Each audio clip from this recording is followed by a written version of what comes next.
You know, some images, they're not just pictures, are they? They're more like documents. They're these detailed stories, written in a language of light and texture and shadow, just waiting for someone to come along and read them. Okay, let's take this one. At first glance, yeah, it's a picture of dry, cracked ground.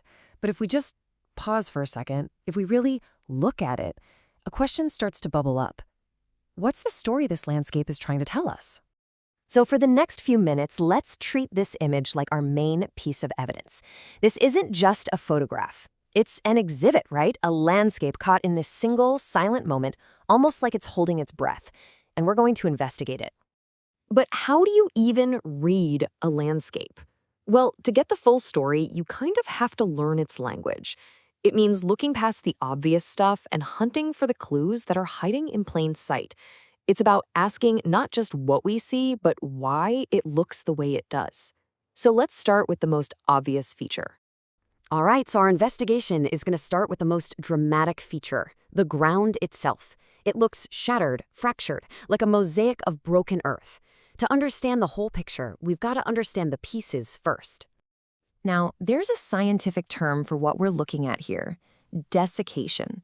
And it's a really powerful word for a seriously powerful process. This isn't just dry.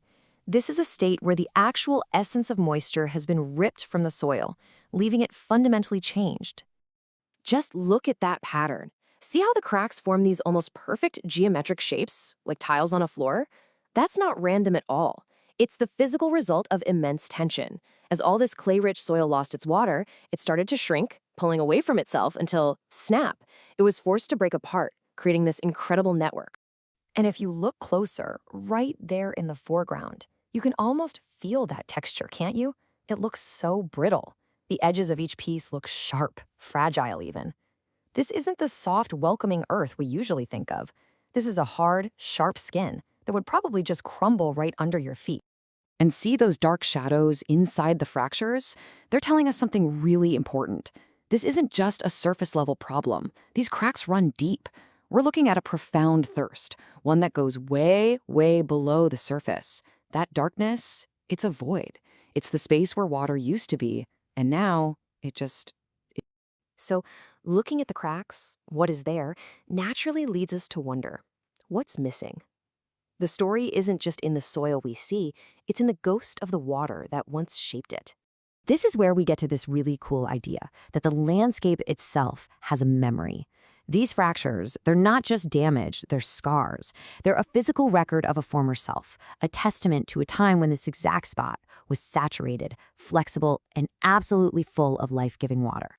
And this creates such a powerful contrast. On one hand, you can imagine the memory of this place, maybe a riverbed or a lake shore, the soil soaked with water, life just thriving along its edges. But the reality in the photograph is the polar opposite, a dead stillness, a brittle earth, and life pushed to the absolute brink. But wait, look over there, in the background. Do you see that stubborn little line of green, that fringe of hardy plants? That's not a contradiction, that's the climax of the story.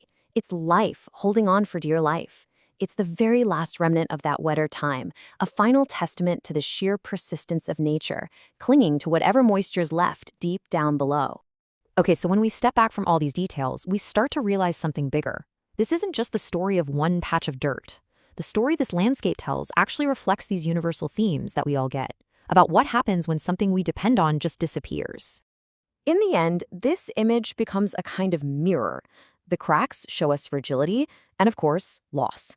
The deep fissures, they speak of a memory of what used to be. And that thin line of green on the horizon, well, that's the very definition of resilience, isn't it? And that's really the main takeaway here. Once you learn the language, you start to see that every single landscape is a history book. Every hillside, every riverbank, every patch of dry earth is telling a story of change, of struggle, and of time itself. So maybe the next time you're outside, just for a second, look down. The world is writing its autobiography all around us all the time. What story does the ground beneath your feet tell?